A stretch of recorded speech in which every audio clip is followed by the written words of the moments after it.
Rohingyas are there for centuries together. Our father, mother, our forefathers, ancestor, citizen of Myanmar. তো 2015 সালে আমাদেরকে বলছে যে তোমরা অবৈধ অনুপ্রবেশকারী বাঙালি। পলিসিটা হচ্ছে এই ধরনের divide and rule. Their identity crisis is intentionally made, propagated and executed. They have killed the people, they have burned the villages, they have raped the women. This cannot be a part of military operation. You kill the identity, then you are actually also being complicit to genocide. Well, we don't know how many people have been killed, but we do have some idea of how many have been burnt and chased out of their homes. The world's fastest growing humanitarian crisis, as thousands of Rohingya refugees are spending a fourth night stranded near the border with Bangladesh. Let's not forget that the whole world is watching. What happens here has global implications. Our people have shared their shelters, their food, their clothing with these people. How do you value that? More than 600 HIV positive cases detected. Nobody becomes a refugee by choice. They're forced to become refugees. Our concern is the safe return and the earliest possible date for the start of the repatriation. এটি সম্পূর্ণভাবে Myanmar এবং তার নিজস্ব নাগরিক রোহিঙ্গাদের মধ্যকার একটি সমস্যা। তাদের নিজেদেরই এর সমাধান করতে হবে।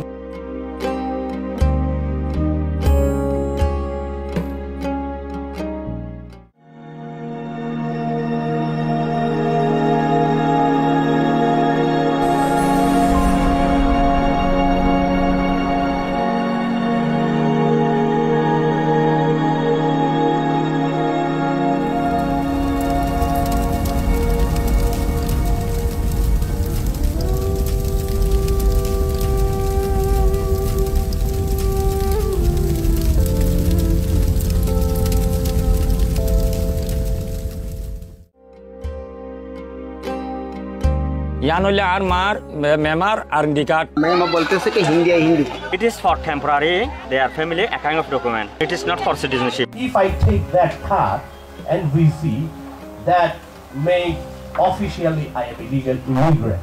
They have suffered in spite of the NVR. Morile khabarstane garate udano de janoza hochno de endilla zulum arar gotte plastic arar Bangladesh mode The Rohingya refugees are the perfect example of why there is a link between the lack of citizenship and forced displacement.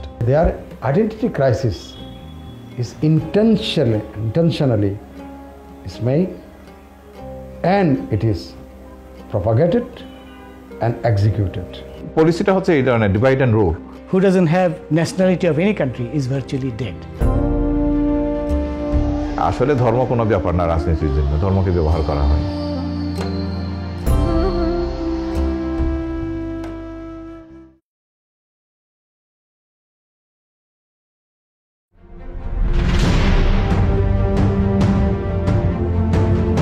The Burmese military, or Tatmadaw as it is pronounced in Burmese language, was born out of the hive of the Second World War.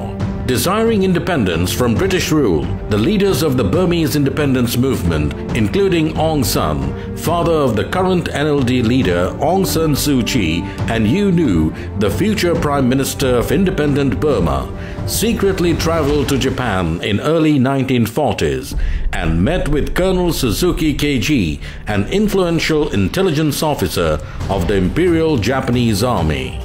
Their collaboration eventually led to the creation of the Burmese Independence Army, or BIA, on 28 December 1941, the forebearer of Tatmadaw, and fought alongside the Imperial Japanese Army against the British forces.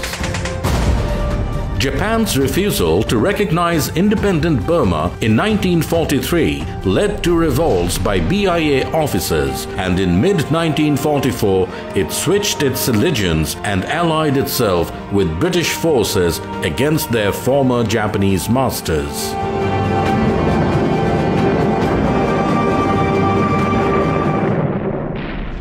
After the Japanese surrender in August 1945 and in consultation with Aung San and other nationalist leaders, the British hastily reconstructed a national army, the Patriotic Burmese Forces, and soon after, in September 1945, General Aung San signed an agreement with the British Southeast Asia commander Lord Mountbatten in Kandy, Sri Lanka, and the Tatmadaw was officially created. At its onset, Tatmadaw was an uncomfortable amalgamation of two wings, one made up of nationalist Burman forces of the Burma Independence Army and the other of non-Burman minority units from the old colonial British Burma Army who had remained loyal to the British throughout the war. These two wings were not only antagonistic, they had very different military traditions and very different futures in mind for the country, which proved almost fatal to the integrity of the army and independent Burma. Immediately prior to its independence in January 1948, General Aung San, the de facto leader of colonial British Burma, called for a meeting with all the ethnic leadership to negotiate the future status of an independent Burmese state. The meeting, known as the Panglong Conference, was held in February 1947 at Panglong town in southern Shan state, and the agreement was signed on February 12, 1947, followed by drafting of the first constitution in the same year. The 1947 constitution was riddled with anomalies on ethnic rights. The Shan, Kachin and Karenni were awarded the voluntary right of secession after a 10-year period, while the Karen, Mon and Arakanis ended up having no state of their own. However, the constitution had the basis to move forward as an independent state. But the assassination of Aung San, along with the de facto Burman cabinet in July 1947, only 6 months before independence, by armed paramilitary, changed the entire course of their history. The issues of political representation of ethnic minorities were unresolved when Myanmar officially gained independence in 1948. Immediately after independence, distrust among the ethnic minority groups grew as, in their view, the Burman-dominated government failed to allocate political and economic benefits equitably. The communists and ethnic minorities in the country were dissatisfied with the newly formed government, believing that they were being unfairly excluded from governing the country. 3 months after independence, the communists began an armed insurgency against the government. Immediately after independence, the newly formed Tatmadaw had to face a series of desertions and mutiny within its ranks and files during the civil war, which was particularly high amongst the soldiers of ethnic minority origin, who, besides their ethnic allegiance, were also increasingly frustrated by a Burman-dominated approach of their leadership. From the very birth of the country itself, the insurgency was there. Like Shan, they have their own Shan army, then Karen army, then Mon army, then Kai army, Arakan army. So these all are having their own identity and own army with their own nationalities. So they were engaged in insurgency and counter-insurgency between, that is the local army, that is the local entity, and the central governments, that is Tatmadaw or the Burmese army.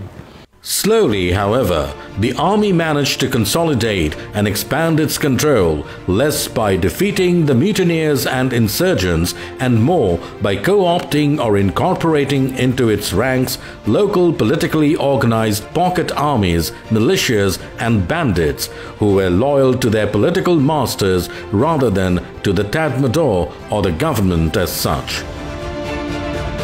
As the army was consolidating, the nationalist independence fighters became dominant in the Tatmadaw leadership, sidelining the British-trained, mostly ethnic non-Burman officers. At this juncture, Ne Win, who had fought with Aung San, was appointed Supreme Commander of the Defense Services in 1949, replacing General Smith Dunn, an ethnic Karen. Ne Win set about strengthening his own power and of his old World War II comrades through a series of reshuffles and purges, as they were suspicious, even hostile, towards their ethnic minority colleagues. Throughout the 1950s, civilian politics became increasingly fractious, with the party of Prime Minister U Nu, the country's first post-independence elected factionalized leader, and the military caretaker government was formed in 1958, headed by General Ne Win, in what was essentially a coup d'etat. The military had come to regard civilian politicians as corrupt, self-serving, and incompetent, incapable of pursuing the national interest. Very strong belief is going on to the common people in Burma. That is when General Ne Win, who was behind the assassination of General Aung San. He was searching for his opportunity. At one stage, the current group, current army, those who were in the Burmese army, they revolted and they captured Yangon. When they captured Yangon, Prime Minister U Nu became helpless. So U Nu asked, actually he was rather compelled by General Ne Win, you hand over. So you are to request me to take over so that I cannot be blamed. So U Nu wrote a letter, formal letter to General Ne Win. This is the situation is going beyond my control. So you please come forward and rescue the nation. So as he was the chief of army, he came forward and he take over the whole regime, that administration in the year 1962. But virtually from 1948, he was the man behind the scene who was ruling the Burmese administration. The caretaker government assigned military officers to senior positions in the civil service and further expanded military institutions. It arrested many of U Nu's supporters and other critics and curtailed press freedom. After 18 months in power, the caretaker government arranged multi-party elections in 1960, with U Nu re-elected as the Prime Minister. But civilian rule was not to last long, however, as many in the military were unhappy that U Nu had returned to power. In March 1962, the Tatmadaw staged another coup and arrested the main government leaders, including U Nu. A revolutionary council was established to run the country under the leadership of Ne Win. The constitution was abrogated and all opposition activists put behind bars. Any attempt to organize was severely repressed and all legislative, executive and judicial powers placed in Ne Win's hands. The army essentially took over all state functions, controlling all aspects of political, economic and social life in the country. The ethnic Burman-dominated military, empowered by their muscles and money due to their lasting involvement in state affairs, always looked down to other ethnic groups as second-class citizens. In 1962, they introduced Burmese way of socialism, meaning one language for all, that is Burman language, one religion, that is Buddhism, and one race as national identity is Burman. In 1963, the Burmese military introduced the so-called four-cut strategy intended to suppress support from ethnic communities for ethnic opposition armies by cutting off the four main links between them: food, funds, intelligence and recruits. In many places, Burmese army adopted the four-cut policy. That's not to allow food, not to allow communication, not to allow recruitment, mobility, and replenishment. So these are the four-cut principle which Burmese army also adopted to encounter and that is counter-insurgency as policy in their countries, wherever there are any pockets of insurgency.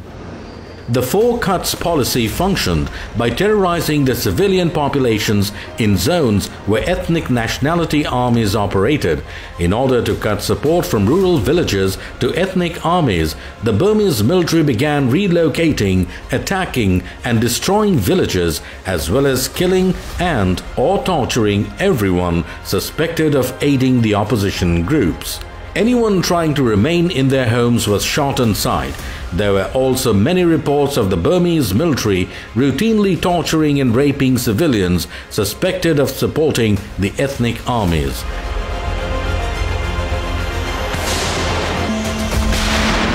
Their internal conflict has resulted in a large number of civilian deaths and created millions of refugees around the globe. Systematic abuses including killings, beatings, torture, forced labor, forced relocation and rape, all committed in a culture of impunity.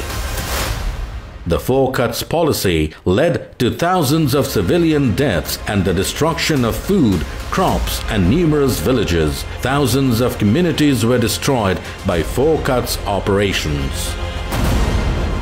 Since the late 1990s, the Burmese army battalions in the field were required to be more or less self-sufficient, and local military units were required to follow a policy known as living off the land in order to sustain themselves. This policy is a corollary of the four cuts policy and a crucial factor in understanding Burmese military tactics. Widespread forced relocations of communities in Burma have thus not only been the consequence of the four cuts policy but also of the living off the land policy. By forcibly relocating villages into military-controlled population centers, the army units have had a ready pool of exploitable labor, land to grow crops, people to tax, and other supplies that are required to sustain the army. This policy has exacerbated the conflict and led to widespread displacement across much of rural ethnic areas of Burma. In an attempt to avoid such relocations, thousands of civilians have chosen to either live internally displaced, hiding in the jungle, or flee to refugee camps in neighboring countries.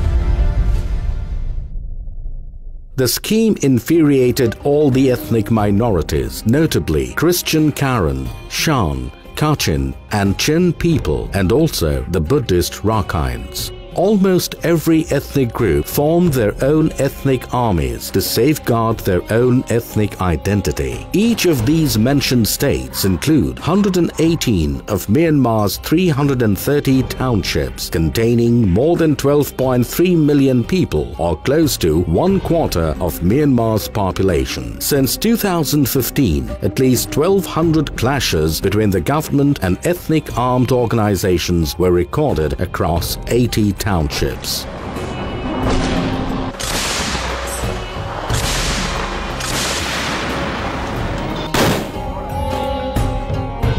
The brutal scorched earth policy of Burmese military resulted in an exodus of over 1 million people to the neighboring countries. About 643,000 people, majority of whom are ethnic Karens and Shans refugees, resided in long-term camps in Thailand since 2016. Another 100,000 ethnic Kachins and Kokangs have crossed into Yunnan province, China, with about 700,000 remaining internally displaced.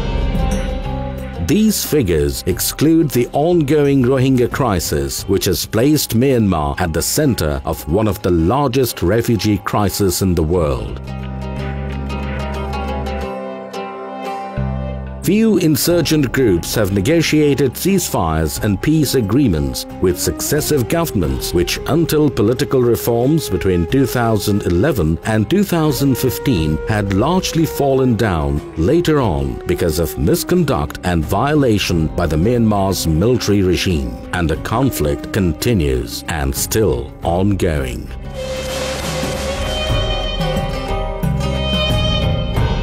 The resurgence of Buddhist extremism throughout Myanmar in recent years has also contributed in an upsurge of interfaith rivalry in Greater Rakhine State that collectively resulted in massive humanitarian crisis and mass migration. They were effectively and legally disenfranchised. A whole community was disenfranchised. Military in Myanmar played this card very cleverly under the cover of a civilian government. And if you look at the constitution under which this election was held and then this government is in office, in addition to the elected representatives, 25% of that will be representative from the army who will be unelected but nominated by the military, number one. Number two, 3 key ministries, Home, Security and Border Affairs, would be run by military generals, serving military generals. 3, one of the 3 vice presidents will have to come from the military. So any decision has to be agreed by all 3 vice presidents. So if the military general says, no, I don't agree with this decision, that decision will not be taken. So it was total control of the military. My question to Madam Aung San Suu Kyi, who won a Nobel Peace Prize, who has been imprisoned in house arrest for 15, 16 years, maybe even longer. She has suffered persecution in the hands of the military. How could she morally and how could the conscience allow her to accept this constitution? While ethnic Rakhine communities have long fostered political grievances against Myanmar's central government, Amnesty International's new report uncovers evidence of abuses committed by military troops implicated in past atrocity crimes, including specific divisions and battalions under the Western Command. Amnesty International has further confirmed that newly deployed units from the 22nd and 55th Light Infantry Divisions (LIDs) are responsible for many of these fresh violations. Military operation directed against the persecution of the people. So they have killed the people, they have burned the villages, they have raped the women. So this cannot be a part of military operation. Because I, being an ex-military general, I understand that if there is any security problem, the military operation, they do have certain rules of engagement. So they have not followed any rules of engagement so far. So automatically they tried to persecute people so that people flee to Bangladesh. During the last 2 years, preceding 2 years, many journalists from all over the world, many right activists from all over the world have been watching the situation. They have taken photographs, they have interviewed the victims, and they have also investigated in the matter individually, discreetly, and quite successfully. So they have enormous volume of evidence to prosecute the authorities in Burma, their army chief, and also the army chief himself more than once declared what actually amounts to admission that crimes against humanity, crimes of genocide have taken place in Myanmar. Since the 1962 coup, the military has been the most powerful political actor in Myanmar, ruling it directly from 1962 to 2011 and indirectly from 2011 onward.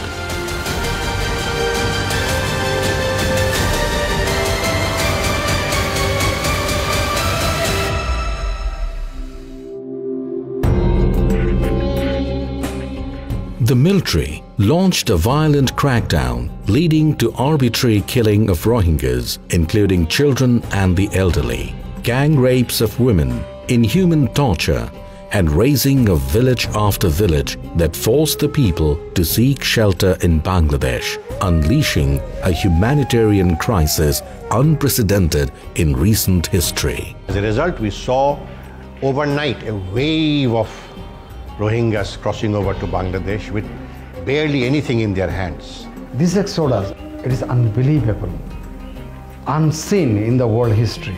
1970 হাত মারে গোয়া 1991 মাদে এ গিয়া আইরে নাজাকা আইবা দে হিয়া গোলরাইয়ে 2004 তো গোলরাইয়ে 2016 তো গোল হারাইয়ে 2017 মানে last আনারে আছে